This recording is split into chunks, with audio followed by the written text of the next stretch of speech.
Okay, boys and girls, to review, dialogue is when characters are speaking to each other in a text. In paragraphs, we show that with quotation marks, before and after the words that the character said. And in a storyboard or comic strip, we represent dialogue with speech bubbles like these. For today's lesson, we're going to identify some dialogue in a story that we have read, and we're going to show the character's speech inside speech bubbles and represent the scene as a storyboard. So to do that, we first need to revisit a text. We're going to be looking at chapter 9 from Because of Winn-Dixie.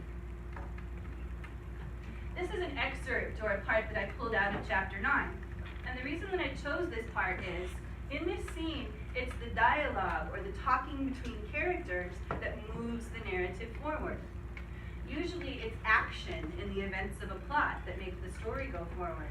But in this situation, it's some conversations between Opal and other characters that reveal some very important things about the plot.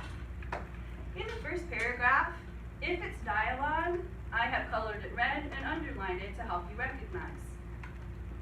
Winn-Dixie started to race away from me. "You better watch out," Dunlap hollered. "That dog is headed right for the witch's house." "Winn-Dixie?" I called, but he kept on going faster and hopped a gate and went into the most overgrown jungle of a yard that I had ever seen. "Better go get your dog out of there," Dunlap said. In the second paragraph, I have not turned red or underlined anything for you. I did, however, highlight some words that are clues that a person is speaking. Words like hollered and said and shouted. As I continue to read aloud, when you hear a part that is dialogue, I'd like you to let me know by doing a quick thumbs up. Everybody show me thumbs up and down. As I read, when you hear a part that actually came out of a character's mouth, that's dialogue, and I want you to let me know you heard it with a quick thumbs up. I got off my bike and went up to the gate and hollered, "Winn-Dixie, you better come on out of there." 1 thumb, 2 thumbs, 10 thumbs. This is the part that was said aloud. "Winn-Dixie, you better come on out of there." But he didn't. "She's probably eating him right now," Stevie said. Thumbs. Anytime you hear dialogue, let me know it with a thumbs up. He and Dunlap were standing behind me. "She eats dogs all the time." Good. "Get lost, you bald-headed babies," I said. "Hey," said Dunlap, "that ain't a very nice way for a preacher's daughter to talk." He and Stevie backed up a little. "That witch is going to eat the dog for dinner and you for dessert," Stevie said. "Well, tell the preacher what happened to you," Dunlap shouted after me. Pretty good. You guys did a good job of noticing. I'm going to ask that for the next paragraph, you guys read out loud with me and continue to thumbs up when we get to the part that is dialogue, or the words that came right out of a character's mouth. While you guys do the thumbs up, I will drag these yellow boxes over to cover the parts that are a quotation or something the character said. Read with me, please, starting with "by then." Ready? Go. "By then I was deep in the jungle. There was every kind of thing growing everywhere. There were flowers and vegetables and Winn-Dixie, I said." She said what?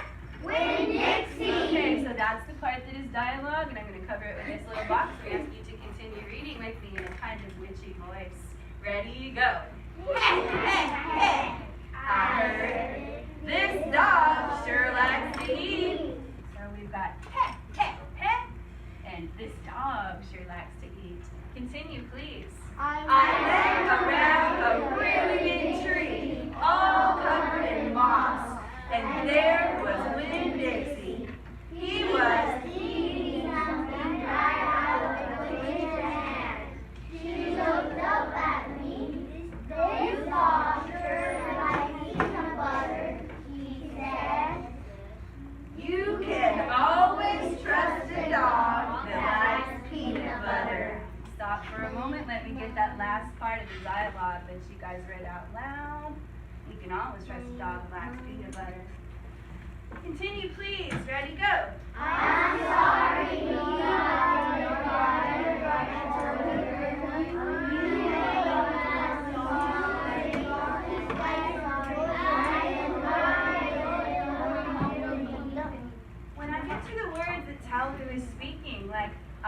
told her, or she said, that's when my thumb comes down, because nobody would have heard that part being spoken aloud. That's not part of the dialogue. It just tells us who was talking.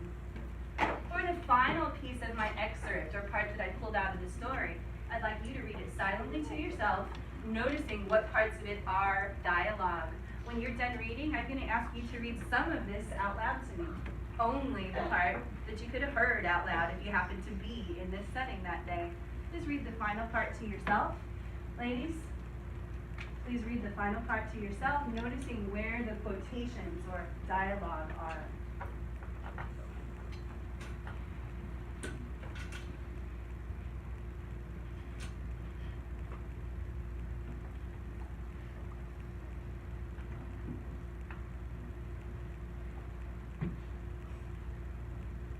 Give me a thumbs up when you're finished.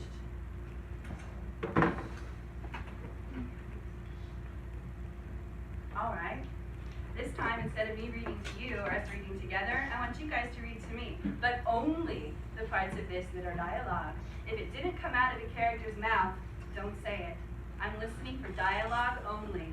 You guys ready? Yeah. Begin. My name's Opal. I said.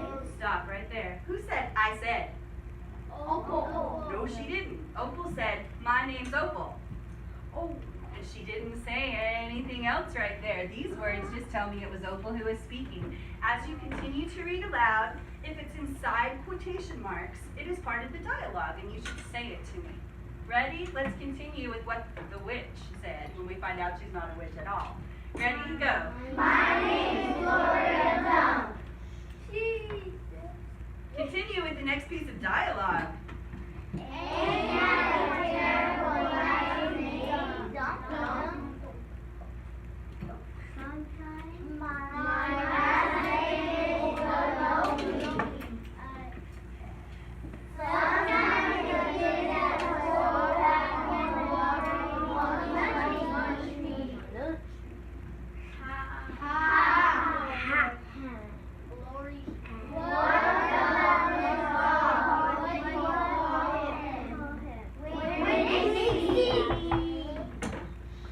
Excellent.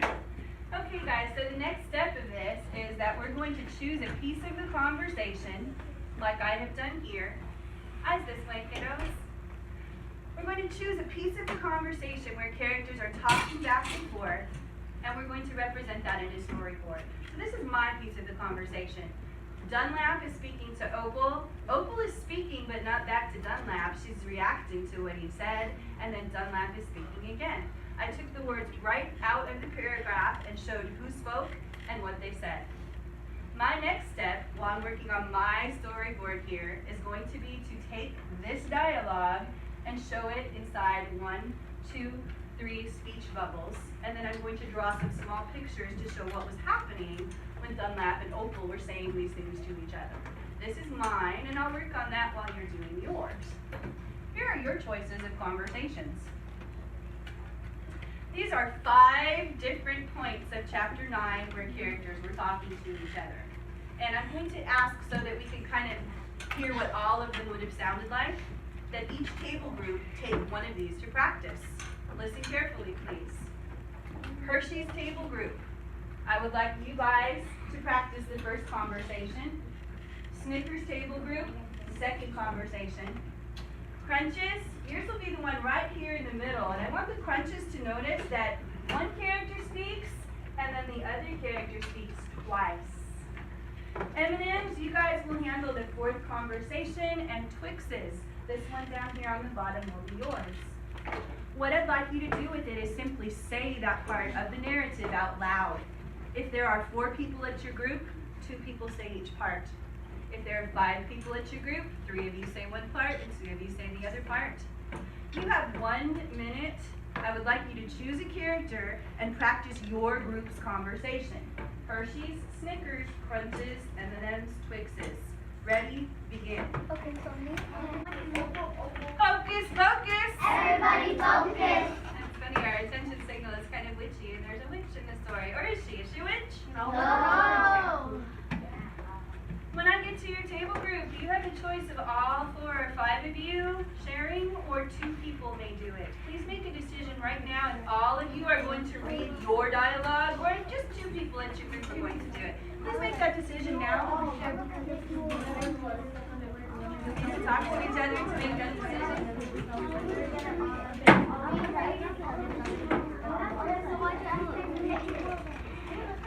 Focus, focus. Everybody focus. Anybody want to go first? No. Thank you, Hershey's. Okay, Hershey's table, your conversation's on top. To help you out, I'll cover the rest of them.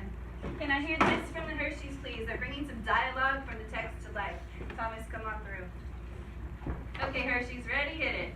When you better come out later. She's probably eating him right now. She eats dogs all the time. Get lost, you bald-headed baby. You can just kind of picture her saying that to the Dewberry Boys. Thank you, Hershey's. That was excellent. Can I hear from the Snickers next, please? And it may be 2 people or all 5 Snickers. Dunlap and Stevie. Ready? Go. Hey, that ain't a very nice way for a preacher's daughter to talk. That way we're going to eat the dog for dinner and you're her dessert. Well, tell the preacher what happened to you. Thank you, Jonathan. That was very brave. Moving over to the Crunches table, we've got Opal speaking and then Gloria Dump responds twice. Crunches, ready? Go. When Dixie had this dog sure likes to eat. This dog sure likes peanut butter.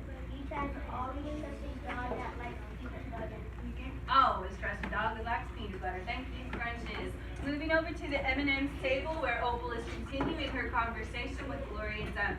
M&M's, ready? Go. I'm sorry, darling.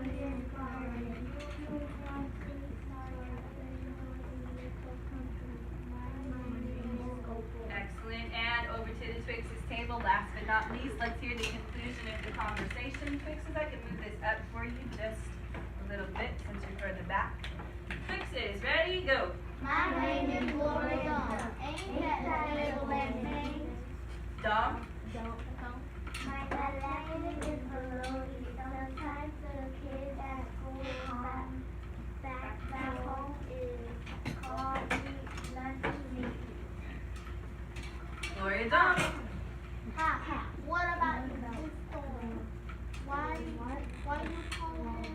And everybody, what does Opal say? Wednesday. Excellent. Okay, the next step of this, guys, is going to be to take it to a storyboard. I'm going to ask you all to choose one of those 5 parts of the conversation to represent in a storyboard. We're going to take the dialogue right out of the narrative and show characters speaking to each other. I'm going to bring around right now a piece of paper for you to do this on. While I'm bringing the paper, I want you to make a selection out of these 5 pieces of the conversation. You do not have to select the one that your group just practiced. I just wanted everyone to have an opportunity to hear and imagine what was going on during these 5 points of the conversation. Right now, please choose one of these. I'm going to bring you paper.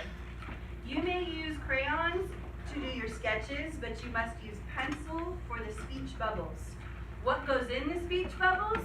Well, if I pick the top conversation, my first speech bubble would say, Winn-Dixie, you better come on out of there.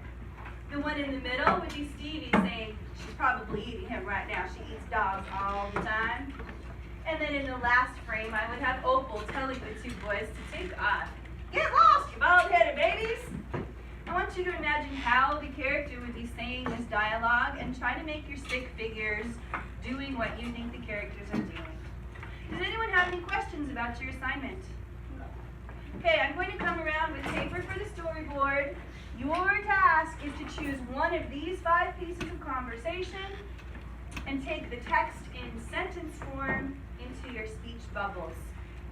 Here we go. I will come around to help. You're going to have approximately 10 to 15 minutes to create a storyboard from chapter 9 of Because of Winn-Dixie. Y'all.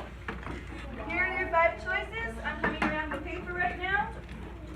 Actually, Thomas, will you come around with paper right now?